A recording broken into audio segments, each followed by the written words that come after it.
हम सब के अंदर ना एक सपना होता है, कुछ बहुत बड़ा करने का, कुछ ऐसा रचने का जो हमारी पहचान बन जाए। पर क्या कभी ऐसा महसूस हुआ है कि कोई एक अनदेखी सी ताकत है जो हमें रोज थोड़ा थोड़ा करके पीछे खींच रही है? एक ऐसा अदृश्य दुश्मन जो कभी हमारे सामने तो नहीं आता, पर हमारे सपनों को हम तक पहुंचने भी नहीं देता। इस सफर में हम आगे बढ़े उससे पहले एक छोटी सी गुजारिश। अगर आपने अब तक हमारे इस परिवार का हिस्सा बनने के लिए सब्सक्राइब नहीं किया है तो प्लीज जरूर कर लें, ताकि हम और आप साथ मिलकर यूं ही सीखते रहें। तो हम बात कर रहे थे उस दुश्मन की। सच कहूं तो ये बात थोड़ी कड़वी लग सकती है, पर सच्चाई यही है कि हम हर दिन अपने सपनों को खुद अपने ही हाथों से कुचल रहे हैं, और शायद हमें इसका एहसास तक नहीं है। जानते हैं वो अनदेखा दुश्मन कहाँ है? वो कहीं बाहर नहीं, हमारी ही जेब में रखा है, हमारा अपना फोन। वो बेवजह की नोटिफिकेशंस, वो इंस्टाग्राम और यूट्यूब शॉर्ट्स की कभी ना खत्म होने वाली स्क्रोलिंग, ये सब बहुत धीरे धीरे हमारे दिमाग को जकड़ रही हैं। फोन की हर वाइब्रेशन पर हमारा ध्यान टूटता है, हर एक रील पर हमारा कीमती वक्त बस गुजर जाता है। ये डिजिटल जंजीरें हैं जो हमारा ध्यान, हमारा समय और हमारा जुनून सब कुछ हमसे चुरा रही हैं। सोच कर देखिए, एक तरफ हमारे इतने बड़े बड़े सपने हैं और दूसरी तरफ ये छोटी छोटी डिजिटल डिस्ट्रैक्शंस। हमें लगता है कि हम दुनिया से कनेक्टेड हैं, पर असल में हम खुद से ही दूर होते जा रहे हैं, अपने सबसे ज़रूरी लक्ष्यों से। ऐसा लगता है जैसे हम हर पल एक लड़ाई हार रहे हैं। पर अच्छी खबर ये है कि इस जाल से निकलने का एक रास्ता है, एक ऐसा तरीका जो हमारे दिमाग की खोई हुई शक्ति को वापस ला सकता है। वो रास्ता है डीप वर्क। ये सिर्फ कोई प्रोडक्टिविटी टिप नहीं है, नहीं, ये एक ऐसी कला है जो आज की इस भाग दौड़ भरी दुनिया में लगभग खो ही चुकी है। पर यही वो कला है जो हमें भीड़ से बिल्कुल अलग कर सकती है और हमारे काम को एक नई, एक अलग पहचान दे सकती है। ये वो शक्ति है जो हमें डिस्ट्रैक्शंस के भयंकर शोर में भी शांत और फोकस्ड रहना सिखाती है। तो आखिर ये डीप वर्क है क्या? कंप्यूटर साइंस के प्रोफेसर कैल न्यूपोर्ट इसे बहुत ही सरल तरीके से समझाते हैं। डीप वर्क का मतलब है बिना किसी भी भटकाव के पूरी तरह से किसी काम में डूबकर ऐसा काम करना जो आपकी दिमागी क्षमताओं को उनकी आखिरी सीमा तक ले जाए। ये वो काम है जो दुनिया में नई वैल्यू बनाता है, हमारे हुनर को निखारता है और जिसकी नकल करना किसी के लिए भी आसान नहीं होता। और सीधी भाषा में कहूं तो यही वो तरीका है जिससे हम सच में कुछ नया और बहुत महत्वपूर्ण बना सकते हैं। और डीप वर्क का ठीक उल्टा होता है शैलो वर्क। ये वो काम है जिनमें ज्यादा दिमाग नहीं लगाना पड़ता, जैसे कि बार बार ईमेल्स चेक करना, छोटी मोटी मीटिंग्स में बैठे रहना या सोशल मीडिया पर कुछ पोस्ट करना। ये काम जरूरी महसूस होते हैं, ऐसा लगता है कि हम कुछ कर रहे हैं, पर ये असल में कोई नई वैल्यू नहीं बनाते। ये वो काम है जो हमें सिर्फ बिजी रखते हैं, प्रोडक्टिव नहीं। और हम में से ज्यादातर लोग अपना पूरा दिन इसी शैलो वर्क में बिता देते हैं। जरा महान फिल्म मेकर सत्यजीत रे को याद कीजिए। जब वो अपनी फिल्में बनाते थे तो वो हर एक चीज में पूरी तरह डूब जाते थे, कहानी, म्यूजिक, कैमरा एंगल, सब कुछ। उन्होंने अपनी फिल्मों की एक एक डिटेल को रचने के लिए बाहरी दुनिया के शोर शराबे से खुद को कुछ समय के लिए बिल्कुल काट लिया था। यही डीप वर्क था, यही वो गहराई थी जिसने पाथेर पंचाली जैसी अमर फिल्म को जन्म दिया। तो फिर सवाल ये है कि हम भी इस तरह की फोकस की ताकत को अपनी जिंदगी में कैसे ला सकते हैं? इसे अपनी आदत बनाने के लिए कैल न्यूपोर्ट हमें कुछ बहुत ही प्रैक्टिकल नियम बताते हैं। ये नियम हमारे दिमाग को फिर से ट्रेन करने में मदद करते हैं, ताकि वो दोबारा से गहराई में उतरना सीख सके। चलिए एक एक करके नियमों को समझते हैं। कैल न्यूपोर्ट हमें 4 बहुत ही सरल नियम बताते हैं जो हमारी आदतों को बदलने का एक पूरा फ्रेमवर्क है। ये हमारे काम करने के तरीके से लेकर हमारे खाली समय बिताने के तरीके तक जिंदगी के हर पहलू को छूते हैं।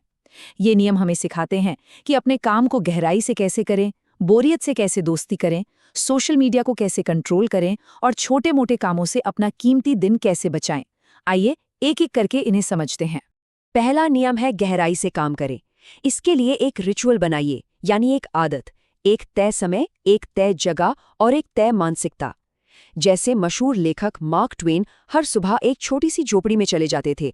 वहां कोई उन्हें डिस्टर्ब नहीं कर सकता था, वो जगह सिर्फ उनके और उनके काम के लिए थी।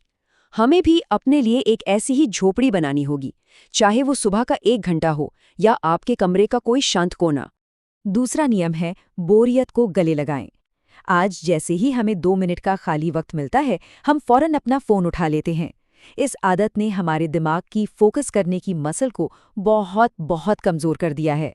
महान मनोवैज्ञानिक कार्ल युंग हर दिन कुछ समय अकेले बिताते थे, बिना किसी किताब या काम के, बस सोचते थे। इसी खामोशी में, इसी बोरियत में बड़े बड़े आइडिया जन्म लेते हैं।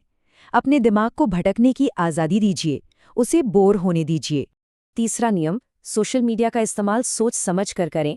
न्यूपोर्ट बताते हैं कि हम अक्सर एनी बेनिफिट अप्रोच का शिकार हो जाते हैं। मतलब हम किसी भी सोशल मीडिया टूल को सिर्फ इसलिए इस्तेमाल करते रहते हैं क्योंकि उससे कोई छोटा मोटा फायदा मिल रहा होता है, और हम उसके बड़े नुकसान यानी हमारे फोकस पर जो असर हो रहा है उसे पूरी तरह नज़रअंदाज कर देते हैं। अगली बार कोई ऐप इस्तेमाल करने से पहले बस एक पल रुककर खुद से पूछिए, क्या ये टूल मेरे सबसे ज़रूरी लक्ष्यों को पाने में मेरी सच में मदद कर रहा है? अगर जवाब नहीं है तो शायद उसे हटाने का समय आ गया है। क्या आप जानते हैं कि मल्टीटास्किंग करने से यानी एक साथ कई काम करने की कोशिश करने से हमारी प्रोडक्टिविटी 40% तक कम हो सकती है? 40%!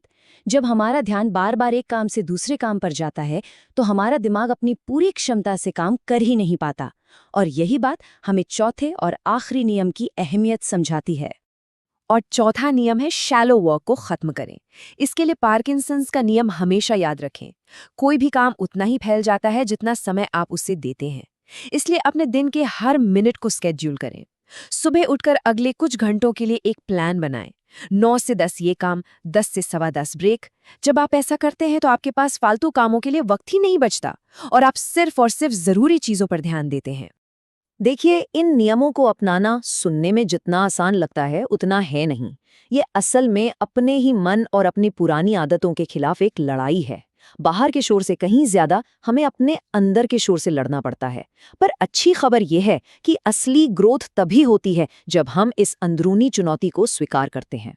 डीप वर्क करने के बाद जो दिमागी थकान महसूस होती है ना, वो कमजोरी नहीं है। वो इस बात का सिग्नल है कि आपका दिमाग इवॉल्व हो रहा है, वो और मजबूत बन रहा है। जैसे जिम में वजन उठाने से मसल्स में दर्द होता है ना, वैसे ही गहरे फोकस से दिमाग थक जाता है।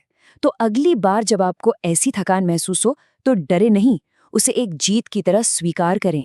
इस अंदरूनी लड़ाई को जीतने के लिए हम 4DX फ्रेमवर्क का इस्तेमाल कर सकते हैं। पहला, अपने सबसे जरूरी लक्ष्य पर फोकस करें।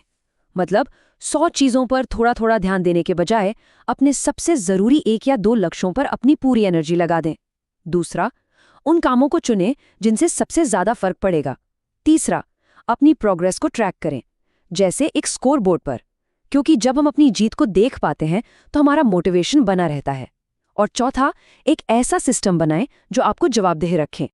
चौथा, अनुशासन यानी जवाबदेही। ये बहुत शक्तिशाली है।